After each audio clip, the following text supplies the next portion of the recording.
সজনে গাছ চিনিস? একটা ডাল কাটে না, ওইখান থেকে আরো 3টা ডাল গজায়। আমি না গাছের ডাল কাটতে পছন্দ করি না, একদম গাছের শিকড় উপড়ে ফেলতে পছন্দ করি। সেটা জানি।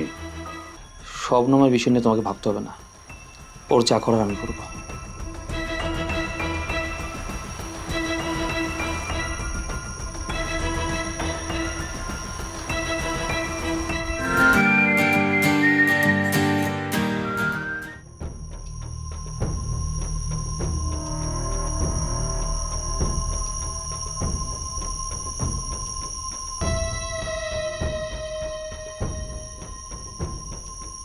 আমার খুব ভালো লাগছে রে, আমার ভাই আমার কাছে ফিরে এসেছে।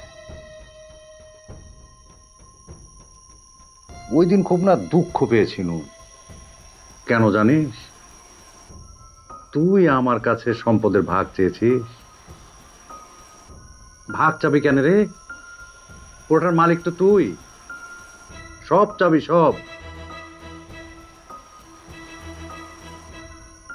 আমার আর কিছু ভালো লাগছে না, এই রাজনীতি, টাকা পয়সা, ধন সম্পদ, ক্ষমতা আর ভালো লাগছে না। তুই একটা উকিল ডাকে নিয়ে আয়, আমি সব লিখে দিয়ে গ্রামে চলে যাব। শুধু ভয় একটাই, তোর পথের কাঁটা দূর করতে পারল না। কোন কাটা?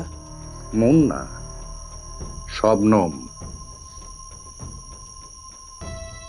সেই কাটা তো কবেই সরে যেত, তুমি তো আমাকে বাধা দিয়ে রাখছো। তুমি বাধা না দিয়ে রাখলে ওই শবনমের হাড্ডি এখন মাটি হয়ে যেত। সজনে গাছ চিনিস? একটা ডাল কাটে না, ওইখান থেকে আরো 3টা ডাল গজায়। আমি না গাছের ডাল কাটতে পছন্দ করি না, একদম গাছের শিকড় উপড়ে ফেলতে পছন্দ করি। আমি তো তোমারই ভাই, তাই না? সেটা জানি।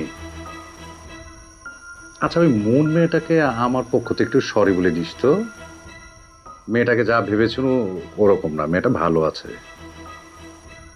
আর ভাবছি কিছুদিনের মধ্যে তোর বিয়েটা দিয়ে দেব। রাজশাহী শহরে এরকম বিয়ে আর আগে কখনো হয়নি কো। ধুমধাম এমন হবে না, মানুষ তাকিয়ে থাকবে যে কি হচ্ছে এটা। ভাইয়া, শবনমের বিষয় নিয়ে তোমাকে ভাবতে হবে না, ওর যা করার আমি করবো।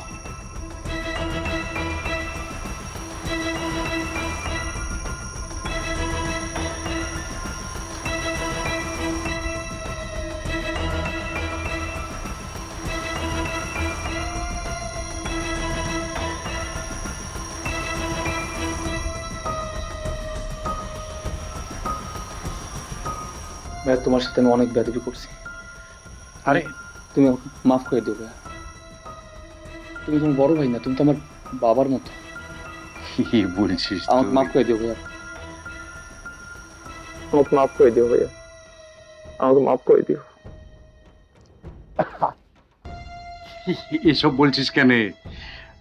ভাইকে কি মাফ করতে হয় নাকি? ভাই তো ভাই। আয় আয়।